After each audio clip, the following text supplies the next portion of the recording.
This morning, before leaving the house for work, I studied the book of Philemon. It's just one chapter, and something interesting struck my spirit.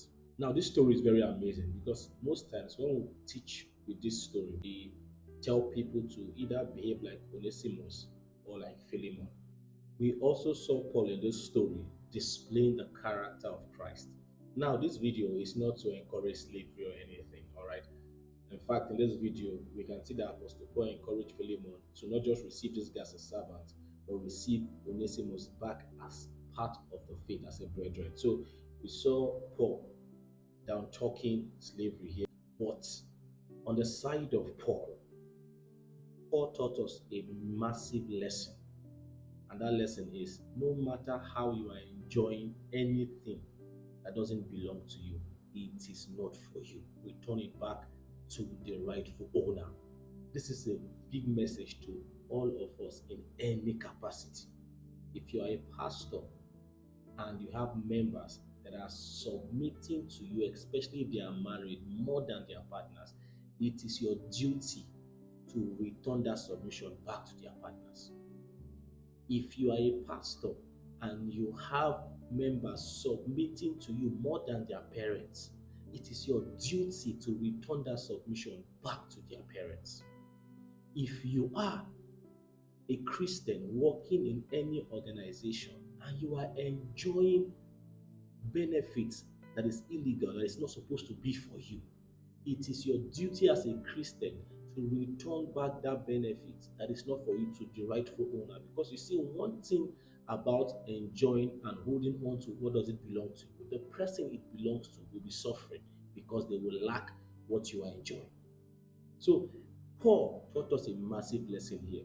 In as much as he was enjoying the service of Onesimus in prison, he reminded himself that Onesimus does not belong to me. Onesimus belonged to somebody else. His service, his obedience, and his submission belonged to somebody else. So if Paul had kept Onesimus, it would have been a contradiction to what he preaches. Apostle Paul saw a reason to send Onesimus back to Philemon because Onesimus was not supposed to be with Paul in the first place. Please, I encourage us, whatever does not belong to you, you are a man and you are with somebody else's wife, that woman does not belong to you. Help that woman return back to where she belongs. You are a lady, you are taking somebody's man and you are saying, because the woman is not sexy, that man does not belong to you. Return the husband back to the wife. You are a parent and you are among those that go to buy children from baby factories. That child does not belong to you. Return that child back to the rightful owner.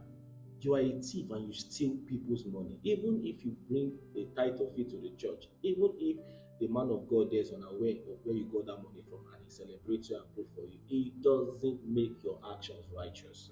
You have taken what does not belong to you and it will speak against you. In fact, the Bible says in the book of Zechariah, chapter 5, verse 4, that there is a curse that the Lord sends into the house of anyone that is a thief or anyone that swears falsely against another. There is a special curse in your house. And when the Bible says in your house, he's not just talking about the person alone, but in that person's generation.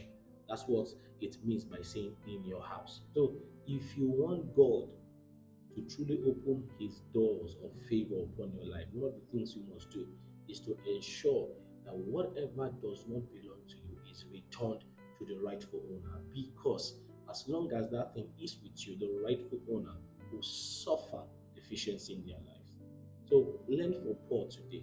Return back to the owner what does not belong to you. It doesn't matter how much you are enjoying the benefit of that thing. It does not belong to you.